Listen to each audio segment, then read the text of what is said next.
We go to the phones. Republican strategist Matt Mackowiak joining us this morning. Matt, good morning. How are you today? Doing great. How about you? Doing great. Appreciate you joining us today. There's a couple of interesting stories out there, and one that I'll get to. I think it was out of the Austin American-Statesman. They were discussing that this could be a high turnout runoff election in the state of Texas, Matt. And when I saw that, I went, wait a minute, I thought coronavirus was going to scare everybody, and that's why we needed mail-in ballots. Yeah, look, the numbers are all over the place. I mean, in some of the races I'm tracking, the turnout's been really low. Now, I do think, the more competitive the race, depending on where you're talking about, it could be high, it could be low. I think the turnout in the Democratic U.S. Senate primary runoff is going to be really low. So I think the statewide Democratic turnout is going to be low.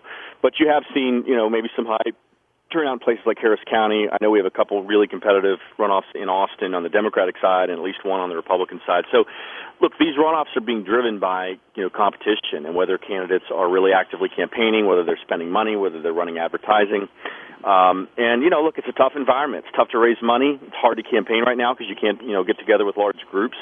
But that doesn't mean politics stops. And with early voting starting yesterday, we're in the mix, in the middle now of a 2-week period where voters are going to be turning out. So, yeah, it is going to be, to me, the better question than the overall turnout number, Chad, is going to be who votes. Yeah. Right? How does the electorate change in the runoff? Normally, runoffs have to have far lower turnout than the first round does. Do we see the average age decrease because older people are worried about voting in person due to risk from coronavirus? Do we see mail ballots end up being a larger share of the overall vote? These kinds of questions are going to matter because if campaigns have been doing a good job, predicting those kinds of things, they're going to succeed. Visiting with Matt Mackowiak here on the Chad Hasty Show. Speaking of campaigns, Matt, if you read any of the big headlines, it's all over for President Trump. It's his polling numbers are just horrible. There's no way for him to rebound, and he might even think about dropping out before the convention. Yeah, I mean, I can't imagine that would happen. The only possible psychological reason that could happen is, then at least Trump could say, look, they never beat me. If he were to do that, he would say it was rigged. Look, I mean, the polling right now is absurd. Trump is not down 14 points nationally. That's just not possible. Our country's far too closely divided politically for that to even be possible. Yeah. And as you and I have talked about, the polls at this stage are pretty worthless. They're testing either all adults or registered voters. They're not testing likely voters. That won't happen until September. So it's discounting the intensity advantage that Trump's support base has over Biden's support base. And of course, Biden's been hiding the last 4 months. He's left the House 5 or 6 times in 4 months. While Trump has the burden and the responsibility of being president of the United States, dealing with coronavirus, dealing with the economic collapse, dealing with the racial justice protests. I mean, this has been a very difficult period, not just for the country, but also politically for the president. So I have an op-ed coming out next day or so about why I think Trump is poised for a comeback. Now, whether he can ultimately win or not is going to depend a lot on where he is in the fall. He's got to get his job approval up from the high 30s and at least the mid 40s. He's got to have a much more disciplined and focused message and campaign. And Biden's going to have to make some mistakes. But once he starts leaving the House, I think in August, I think you're going to start seeing him make more mistakes, and we'll have to see who he chooses as his VP. I was about to ask you, have you heard any type of timeline at all as far as a Biden VP goes? I mean, obviously it's going to be August. That's when the Democratic Convention is in Milwaukee, which I guess is going to be 1,000 people in person and the rest of it virtual. He apparently told some donors on a conference call a couple of weeks ago that his timeline is August 1st. That would be 3 weeks before the convention. That would be a little bit earlier than you would normally do it. You would normally do it maybe the week before the convention, and then you go on a road show and roll out the ticket together. Whether you're able to do that, whether they want to do that, I don't know. I think it's a big question mark at this point.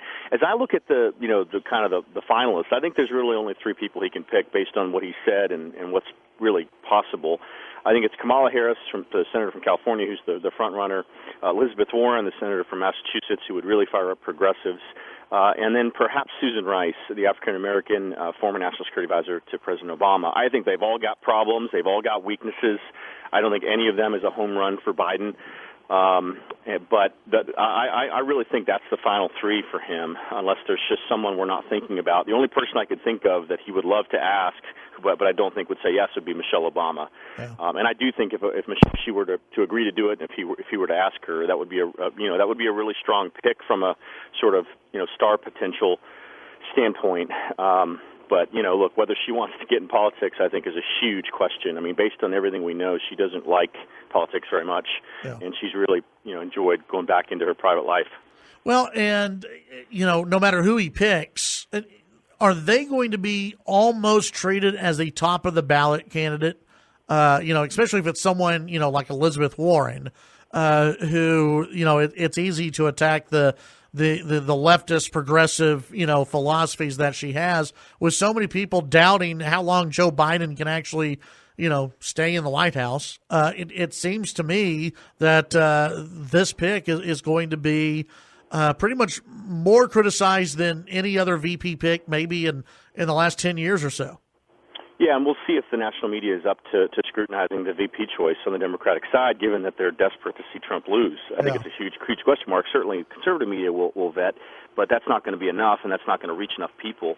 So, yeah, I do hope the national media does give a thorough vet. I mean, look, there are problems for all three of these candidates. Susan Rice has had a problem with telling the truth. When she was National Security Advisor, she did that over the Benghazi video. She's done that on a number of other things, including unmasking of Trump campaign officials. Huge questions about that. Elizabeth Warren will scare the hell out of anyone who, signs the front of a paycheck. Certainly scare Wall Street and big business, given her activist tendencies and positions.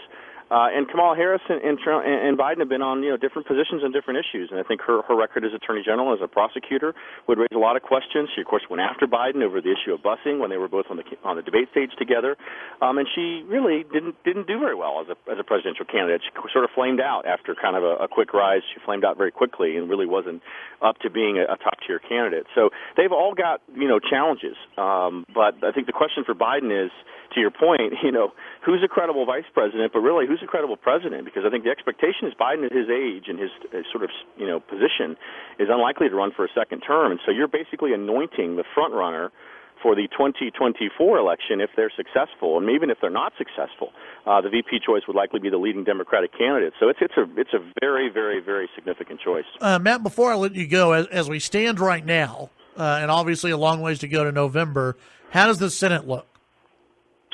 It looks really competitive. There's no question. There's 5 or 6 seats that are in play. The Democrats are going to need a net of 4 if Republicans flip Alabama back.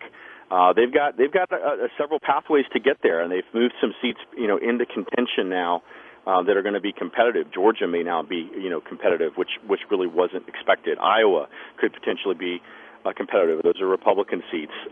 You look at the seats like Colorado, like Montana, like Maine.